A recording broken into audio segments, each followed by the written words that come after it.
Today, I thought we'd compare the most popular combi boilers sold in 2025 by iHeat to help you decide which boiler to get in 2026. Luckily, we are looking at 3 different brands, which keeps the video quite exciting, and in no particular order, we have the Worcester Bosch 4000 sat right behind me there, the Vaillant ecoFIT Pure just over my right shoulder, and then finally the Alpha NX combi boiler.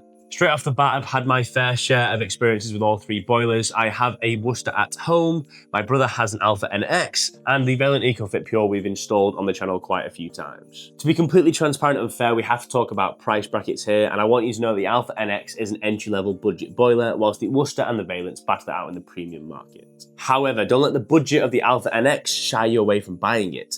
Out of all 3, it actually has the longest warranty, which is manufacturer backed when you buy from iHeat. The Alpha NX gets 11 years through Alpha, and the Worcester and Vaillant get 10-year warranties. If something breaks down within that warranty, you get an extra year of coverage with an Alpha boiler over a Worcester or a Vaillant. All 3 have an efficiency rating of 94%, which is classed as an A. This is hard to beat, but of course, if you have an old rated boiler around a G, you are going to save a lot of money over a year on your energy bills. Whilst on about similarities, they all look pretty much the same. Nice white front. Obviously, the Worcester's got that clear circle in the middle, which is quite fancy and can be seen as a premium option. The Alpha and Vaillant are both compact options, with the Vaillant being a cupboard fit go-to if you do have a kitchen going on. You want to get a nice boiler in there quite secretly. The Vaillant ecoFIT Pure is the way to go. Out of the 3, you're going to more likely display the Worcester in a utility room or on your wall. Mine is in the center of my kitchen, whereas the Alpha normally goes into a cupboard, out of sight, out of mind.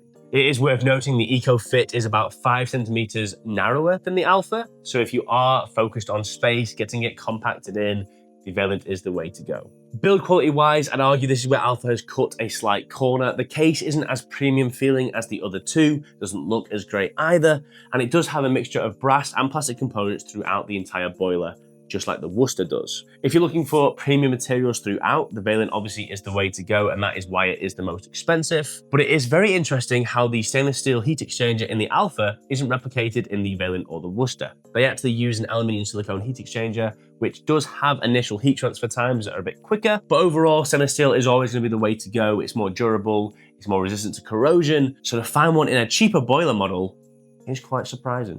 For standout features, I have to give the coin to Worcester and Vaillant here. The Worcester has a quick tap function, which I use quite a lot in my home. You simply open the tap, close it really quickly, and wait 3 seconds for the water to heat up. Then you open the tap again and you've got instantaneous hot water, which you should have from a combi boiler. This beats the old-fashioned way of opening your tap and waiting for it to get warm, and it also saves you on water, which if you're paying per litre or per usage, it's going to save you money over the year too. For the Vaillant, the standout feature has to be its rear flue installation options, which means it can be mounted lower than most boilers. This means it can actually be installed underneath a kitchen countertop, like a dishwasher or washing machine, which is a game changer when designing your new kitchen for 2026. What this does often mean is if you have it on a lower floor, is that your flue will come out quite low outside the property, so you will need a cage, a bit of protection, and some peace of mind so you don't walk into it when you go outside. Of course, with these boilers and you're thinking about getting installation, always refer to the installation dimensions mentioned in our videos that we make for every boiler. Just because you have space in a cupboard for a boiler to fit, do you have the space to get around it for an installer to take the case off?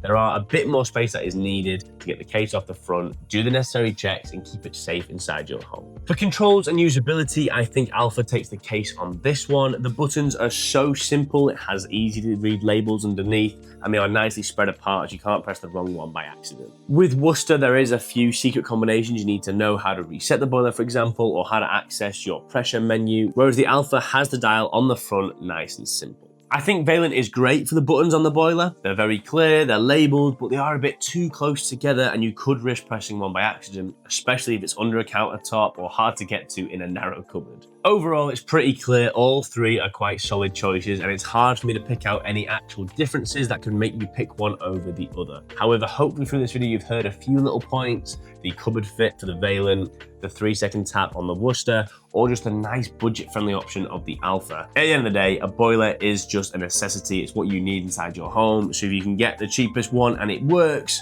why go for anything else? But if you have the budget available, you want the extra features, you know the household names, you have been recommended by a friend, look at the Vaillant, look at the Worcester, make that decision for yourself. No matter what you choose, the installation will always be top tier, and our aftercare is next to none. So head to the iHeat website, fill in a quote, take a few photos, and pick which boiler is right for you. Any questions or thoughts, let me know in the comment section down below or get in touch with our customer service team. But that is all from me. Thanks for watching. See you in the next one. This has been iHeat.